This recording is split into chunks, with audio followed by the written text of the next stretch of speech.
bom cafezinho, uma pausa pro café, né? É tão bom poder fazer uma pausa pro café. Olá, tudo bom? Ah, olha lá. Olha que demais. Tá vendo, gente? Aqui no meu café é incrível, eu recebo dicas de leitura, ó. Vem cá. Olá, prazer. Thales. Ele acabou de dizer que leu esse livro e que adorou, ó. Chama série desse livro. Eu vou ler. É. Não, mas você vai deixar comigo? Emprestado? Vai emprestar? Ah, que querido. Então tá, obrigada. Depois eu te trago. Tá bom. Tá vendo, gente? É um café literário, literalmente. Thales é um querido, trabalha aqui, tá sempre me atendendo, sempre com o meu carinho, como todos aqui no meu escritório. Vamos começar. O Dois Cafés e uma Água com Gás de hoje é para falar sobre inimigos íntimos.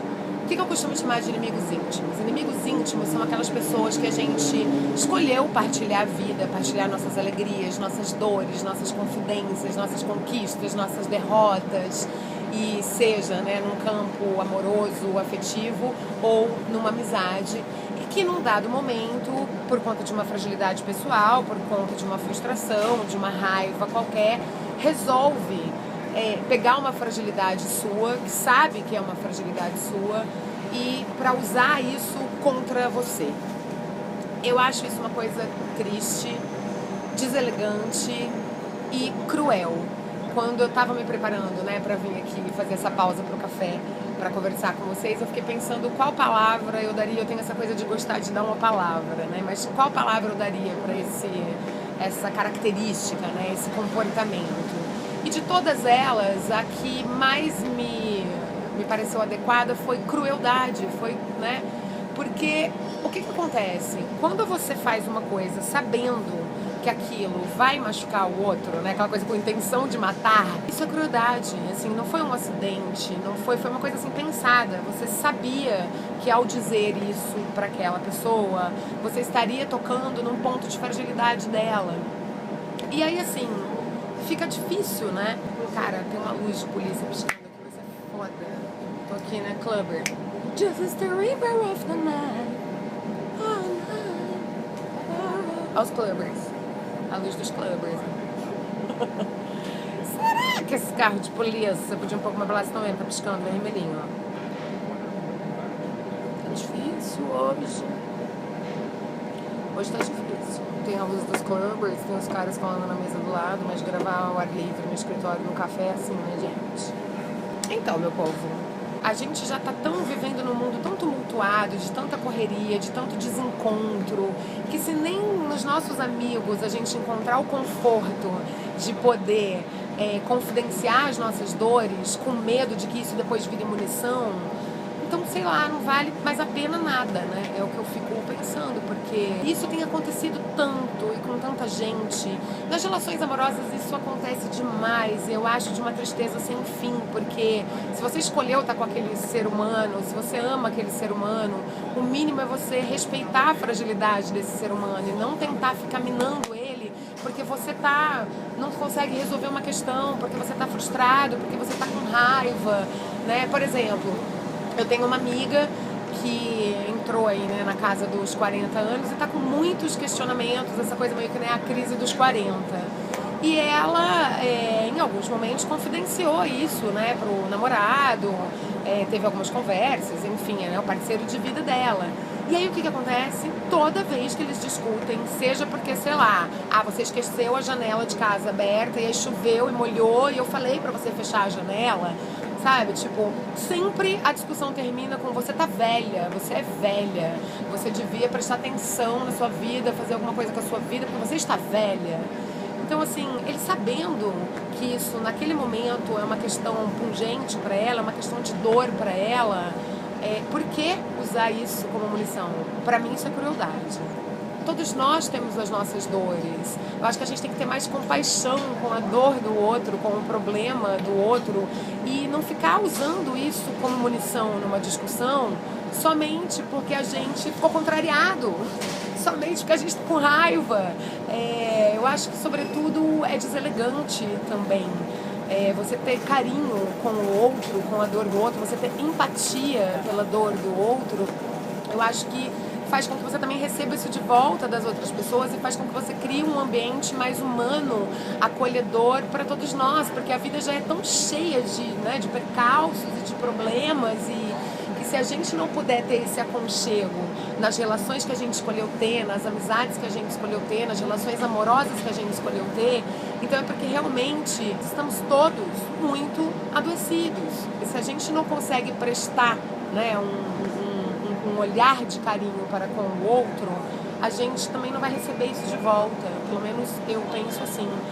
Então, assim, a minha proposta de hoje para 2 cafés e uma água com gás é o seguinte, é da gente, porque a gente também faz isso, a gente deve fazer. Eu fiquei caçando na minha cabeça se eu já tinha feito isso em algum momento com alguém e não encontrei. Espero que não tenha feito. Se fiz com alguém, eu peço desculpas.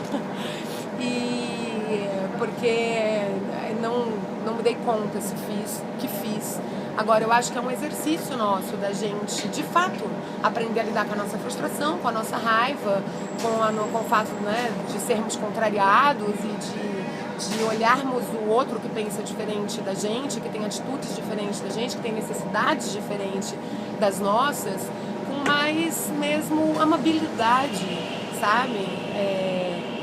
E também tentar entender no outro lado da moeda, quando receber isso, também não pôr uma carga muito grande, porque se a gente também tem afeto e carinho pela pessoa, a gente também tem que entender que se a pessoa fez isso é porque ela não estava legal, ela não estava num dia bom, ela estava se sentindo acuada. Eu sei lá, né, eu tenho uma dificuldade de acreditar nessa maldade que eu sei que existe, né, aí genuína do ser humano, mas eu quero acreditar mesmo que as pessoas erram sem querer, ninguém erra querendo errar.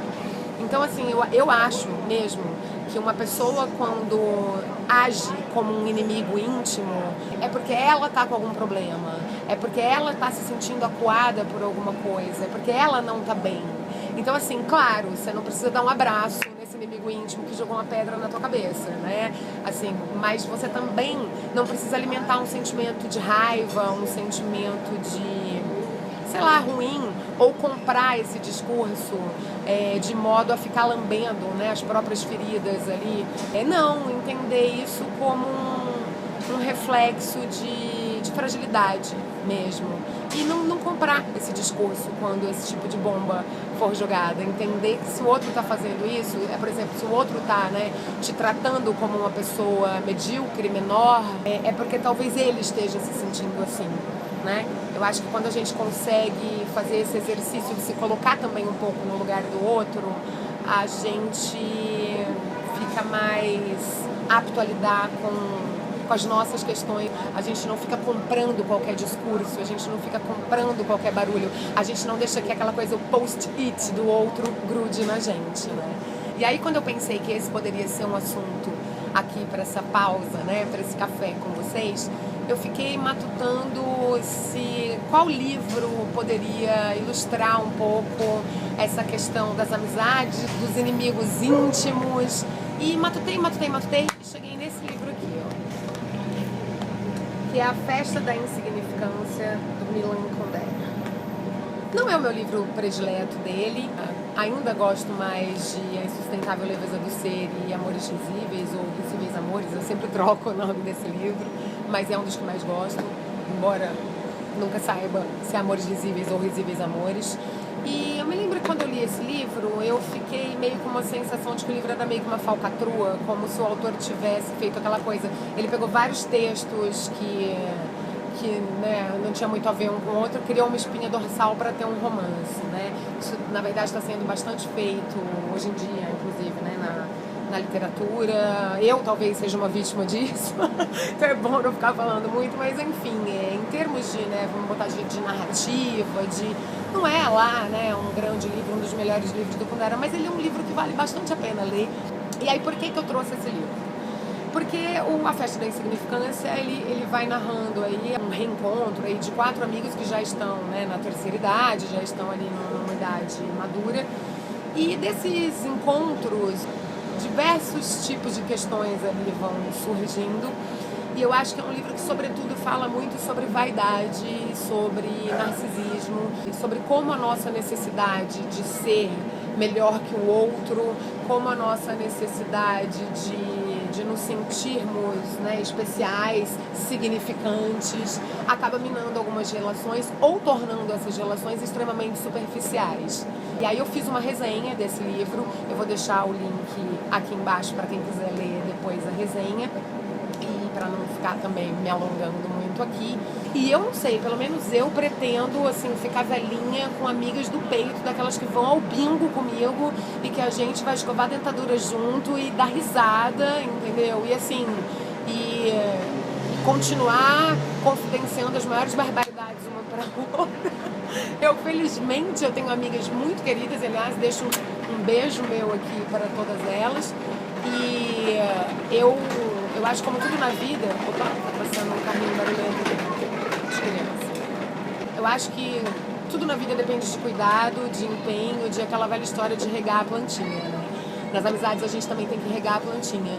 E uma das maneiras que a gente rega essa plantinha é, na verdade, cuidando da gente e da nossa cabeça.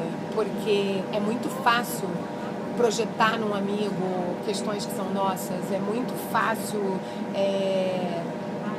de repente, minar relações porque a gente está com algum problema que não sabe resolver. Então, assim, se a gente ama de verdade um amigo, vamos cuidar da gente, para que a gente não faça projeções erradas nesses amigos, para que a gente não bote expectativas nesses amigos que não cabe, né, a eles. E vamos ofertar o nosso melhor sempre para esse amigo. E pelo amor de Deus, sejamos gentis e não sejamos cruéis com ninguém, muito menos com as pessoas que a gente ama. Então é isso, esse foi o 2 Cafés e uma Água com Gás de hoje. Eu espero que vocês tenham gostado. Semana que vem tem mais. Beijo!